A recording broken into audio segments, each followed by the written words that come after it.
നവീനെ Noora nominate ചെയ്തിരുന്നു. അതുകൊണ്ട് തന്നെ നൂറയോട് ഇപ്പോൾ ചെറിയ ദേഷ്യം വെച്ച് പുലർത്തിയിരിക്കുകയാണ് നവീൻ.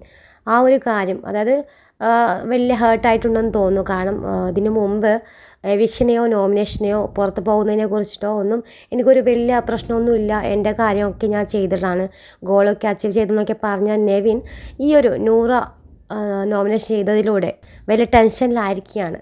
അതിൻ്റെ ആവശ്യമൊന്നുമില്ല. കാരണം അങ്ങനെയൊക്കെ പറഞ്ഞ ആൾക്ക് എവിക്ഷനൊന്നും പേടിയില്ല എന്ന് പറഞ്ഞ ആൾക്ക് എന്തിനാണ് ഒരു പേടി?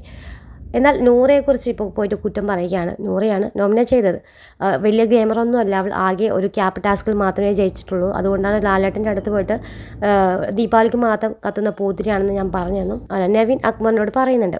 എന്നെ ആരും നോമിനേറ്റ് ചെയ്തിട്ടില്ല, പക്ഷേ നൂറ എന്നെ നോമിനേറ്റ് ചെയ്തത് എന്നെ പുറത്താക്കാനുള്ള പ്ലാനോടെ ആയിരിക്കുമെന്നൊരു ഉദ്ദേശത്തിലായിരിക്കുമെന്ന് അക്ബറിനോട് സംസാരിക്കുകയാണ്. ഒപ്പം അനുമോൾ ആദില നൂറയുടെ ഫ്രണ്ട്ഷിപ്പ് കൂടുന്നതിനെ കുറിച്ചിട്ടും വലിയ ആവലാതി വെച്ച് പുലർത്തിയിരിക്കുകയാണ് ഇപ്പോൾ നവീൻ. അവരോട് വലിയ താല്പര്യമൊന്നും ഇല്ലാത്ത അനുമോൾ എന്തുകൊണ്ടായിരിക്കും ഫ്രണ്ട്ഷിപ്പ് വെച്ചെന്നുള്ള കാര്യം കൂടി അക്ബറിനോട് സൂചിപ്പിക്കുന്നുണ്ട്. എന്തായാലും പുതിയ അപ്ഡേറ്റുകൾക്കായി ചാനൽ സപ്പോർട്ട് ചെയ്യാൻ